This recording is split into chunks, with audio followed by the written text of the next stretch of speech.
ভালো তো বাড়িতে সব ঠিক আছে তো?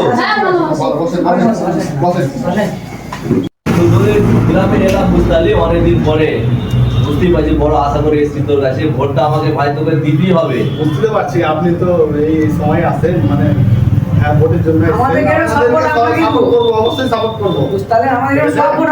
তোদের উপরে আমার পুরো ভরসা আছে। আগেবার তোর আমার জন্য অনেক মেহনত করেছিস, তোরা কিছু মনে করিস না। এবার তোদেরকে আমি বুঝতেই পারি এমন জায়গায় নিয়ে যাবো না, তোরা ভাবতেই পারি না কোথায় নিয়ে গেছিস। আমরা আগে বুঝে গেছি, আপনি বলবেন কি আমরা আগে থেকে জানি যে আপনি কোথায় আমাকে নিয়ে যাবেন, ঠিক আছে? তার জন্য আপনাদের, এই জন্য তো আপনার জন্য এত আয়োজন, এত ব্যবস্থা করে রেখেছি আমরা। চাটা খাওয়াবি না নাকি? এই চাটা নিয়ে না রে, নিয়ে যা। ভিতরে চলো, না আমি ঠিক আছে ভাই, এখানে ঠিক আছে। না না আমি যাবো না, এখানে ঠিক আছে, কোনো অসুবিধা নেই। তোরা সবাই আয় তোরে, প্রতিবার ধোকা দিয়ে যাচ্ছ ভাই।